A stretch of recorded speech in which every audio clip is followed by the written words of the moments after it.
فجر کی 2 سنتوں کے بعد قرآن کی یہ سورت جو پڑھتا ہے، اللہ سے جو دنیا کی قیمتی چیز مانگے اللہ خوشی سے دیتا ہے۔ محترم ناظرین، قرآن پاک کی یہ سورت جو شخص فجر کی 2 سنتوں کے بعد پڑھتا ہے، فرشتے اسے گھیر لیتے ہیں۔ ناظرین، قرآن پاک کی سب سے پرسکون اور آنکھیں روشن کرنے والی صورتوں میں سے یہ سورت آپ کو اللہ کے قریب کر دیتی ہے۔ یہ سورت غریبوں کو امیر، بیماروں کو صحت مند اور حاجت مندوں کی حاجت کو پورا کرتی ہے۔ یہ سورت پڑھنے والے سے اللہ تعالیٰ خوش ہوتا ہے۔ اگر کوئی صبح پڑھے تو فرشتے دن بھر اس کی حفاظت کریں گے، اور اگر رات کو پڑھے تو فرشتے ساری رات اس کی حفاظت کریں گے۔ یہ خاندان میں اتفاق کو برقرار رکھنے اور کسی بھی قسم کے تنازعات کو دور رکھنے میں بھی مدد کرتی ہے۔ یہ سورت مال اور ملازمت کے لیے قیمتی ہے۔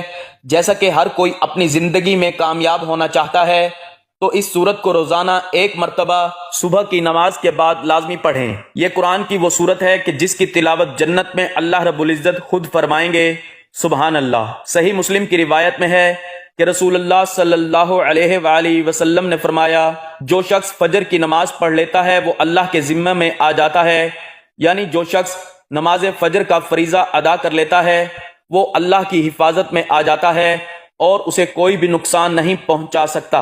ہم میں سے اکثر لوگوں کو ایک شکوہ ہمیشہ رہتا ہے کہ روزی میں برکت نہیں، گھر میں برکت نہیں، کتنا ہی کما لیں پتہ ہی نہیں چلتا کہ کہاں گیا۔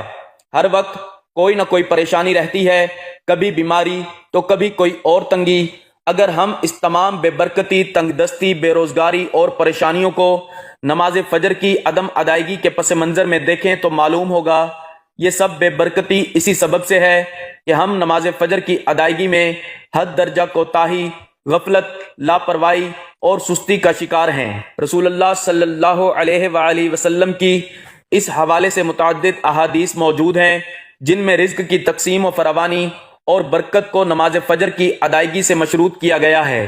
ایک فرمان نبوی صلی اللہ علیہ وآلہ وسلم کا مفہوم ہے کہ رزق تقسیم کرنے والا فرشتہ ہر صبح فجر کے وقت بندوں کا رزق لے کر زمین پر اترتا ہے، لہٰذا جو دروازہ فجر کے وقت کھلا ہوتا ہے فرشتے اس کا رزق دروازے پر رکھ کر چلے جاتے ہیں، اور جو دروازہ فجر کے وقت بند ہوتا ہے فرشتہ اس کا رزق واپس لے کر چلا جاتا ہے۔ رسول اللہ صلی اللہ علیہ وآلہ وسلم کے فرمان کے مطابق فجر و عشاء کی نمازیں خیر و برکات سے معمور ہیں۔ ان دونوں نمازوں کی ادائیگی بے شمار نیکیوں اور ثواب کے ذخائر اور رزق کو برکتوں کے خزانے جمع کرنے کا سبب ہیں۔ جیسا کہ رسول اللہ صلی اللہ علیہ وآلہ وسلم نے ارشاد فرمایا، اگر لوگوں کو عشاء اور فجر کی نمازوں کا ثواب، اجر اور خیر و برکات معلوم ہو جائیں